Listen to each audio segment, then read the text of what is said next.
செய்திகள் தொடர்கின்றன. ஈராக் நாட்டில் இன்று காலை ஹோட்டல்கள் முன்பு அடுத்தடுத்து நடந்துள்ள 3 குண்டுவெடிப்பு சம்பவங்களில் 8 பேர் பலியானார்கள்.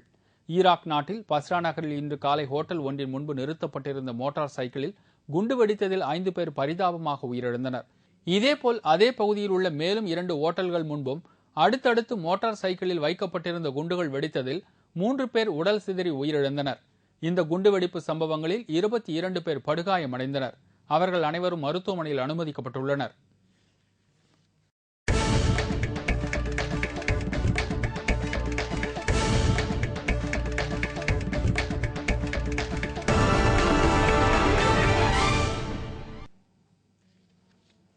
லண்டனில் லார்ட்ஸில் நடந்த டெஸ்ட் கிரிக்கெட் போட்டியில் சூதாட்ட மோசடியில் ஈடுபட்ட பாகிஸ்தான் கிரிக்கெட் வீரர்களுக்கு சிறை தண்டனை விதித்து லண்டன் நீதிமன்றம் பரபரப்பு தீர்ப்பு அளித்தது. கடந்த ஆண்டு லண்டன் லார்ட்ஸ் மைதானத்தில் இங்கிலாந்து பாகிஸ்தான் இடையே டெஸ்ட் கிரிக்கெட் போட்டி நடைபெற்றது.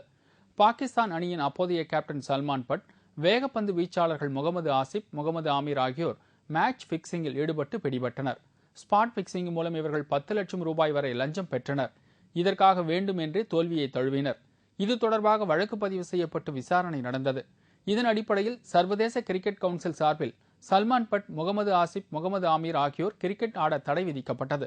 இந்த 3 வீரர்கள் மீதும் சதி செய்து ஏமாற்றுதல், லஞ்ச பணம் பெறுதல் போன்ற பிரிவுகளில் லண்டனில் உள்ள சவுத்வர்க் கிரவுண்ட் நீதிமன்றத்தில் வழக்கு தொடரப்பட்டது. குற்றத்தை ஒத்துக்கொண்ட முகமது ஆமீரிடம் விசாரணை நடக்கவில்லை. சல்மான் பட் மற்றும் ஆசிப்பிடம் விசாரணை நடந்து வந்தது.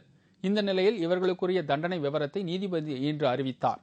இதன்படி சல்மான் பட்டுக்கு 2.5 வருடமும், முகமது ஆசிப்புக்கு 1 வருடமும், தரகர் மசார் மஜித்துக்கு 2 வருடமும், ஆமீருக்கு 6 மாதமும் சிறை தண்டனை விதித்து நீதிபதி தீர்ப்பளித்தார். இந்த குற்றத்தின் மூலம் கிரிக்கெட் மதிப்பையே இவர்கள் குலைத்து விட்டனர் என்று நீதிபதி கண்டனம் தெரிவித்தார். இத்துடன் செய்திகள் நிறைவடைந்தன. மீண்டும் செய்திகள் நாளை காலை 7 மணிக்கு. உங்களது பிரச்சனைகளுக்கு உடனடி தீர்வு காண கேப்டன் டிவியின் 301 34 600 என்ற தொலைபேசி எண்ணை தொடர்பு கொள்ளவும். வணக்கம்.